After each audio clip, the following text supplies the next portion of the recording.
warahmatullahi wabarakatuh. Perkenalkan, nama saya Alvina Rosalina dari Universitas PGRI Pontianak, Fakultas Pendidikan Bahasa dan Seni, Program Studi Pendidikan Bahasa dan Sastra Indonesia. Tugas ini dibuat untuk memenuhi tugas mata kuliah penulisan buku teks. Di sini saya akan menjelaskan mengenai hubungan antara sekolah penggerak dengan kurikulum 2013 dan kurikulum Merdeka. Pertama-tama, saya akan membahas tentang kurikulum 2013 atau yang sering disebut dengan K13. Kurikulum ini sudah diterapkan sejak tahun 2013 dan berfokus pada pengembangan pengetahuan, keterampilan, dan sikap siswa.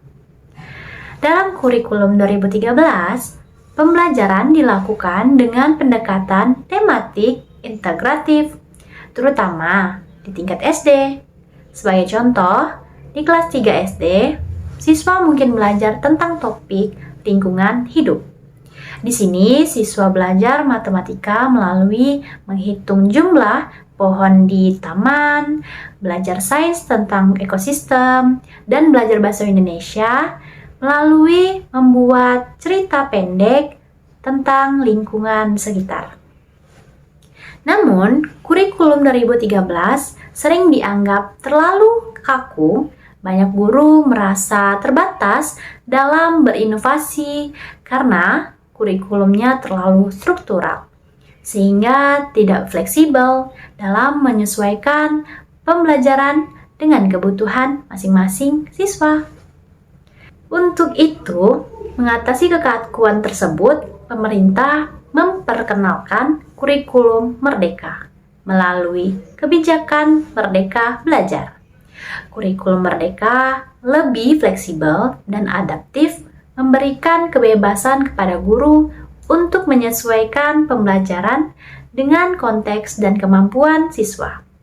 Sebagai contoh, dalam kurikulum Merdeka, di kelas 6 SD, jika guru sedang mengajarkan literasi, guru bisa menghubungkannya dengan proyek membuat buku cerita digital. Siswa tidak hanya belajar membaca dan menulis, tapi juga belajar keterampilan lain seperti teknologi digital dan kerjasama tim.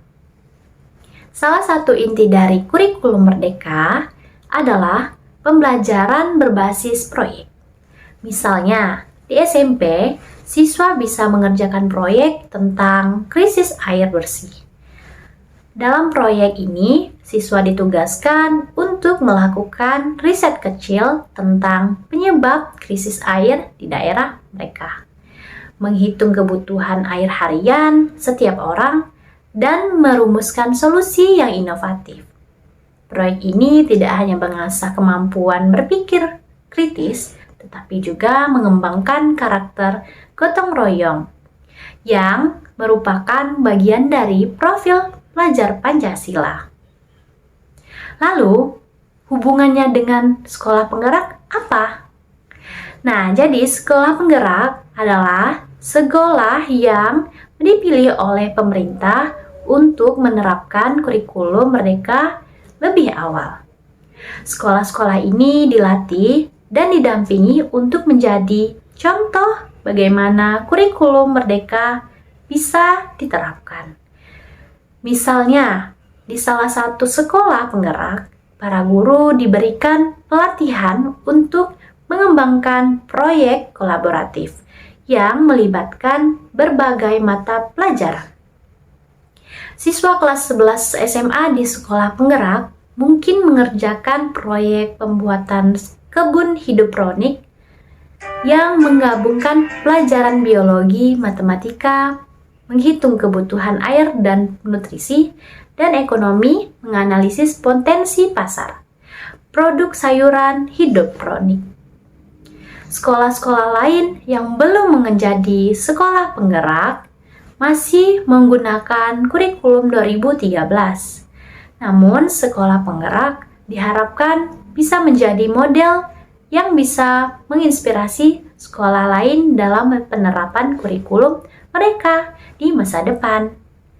Nah, jadi kesimpulannya, kurikulum merdeka adalah kelanjutan dari kurikulum 2013 dengan pendekatan yang lebih fleksibel dan adaptif. Sedangkan sekolah penggerak memainkan peran penting dalam mempercepat transformasi menuju kurikulum merdeka. Sekolah-sekolah ini menjadi contoh penerapan kurikulum baru dan mendemonstrasikan bagaimana pembelajaran berbasis proyek serta pengembangan karakter dapat diterapkan secara efektif. Mungkin hanya itu yang dapat saya sampaikan dan jelaskan dalam hubungan sekolah penggerak dengan kurikulum 2013 dan kurikulum merdeka. Kurang dan lebihnya saya mohon maaf dan terima kasih.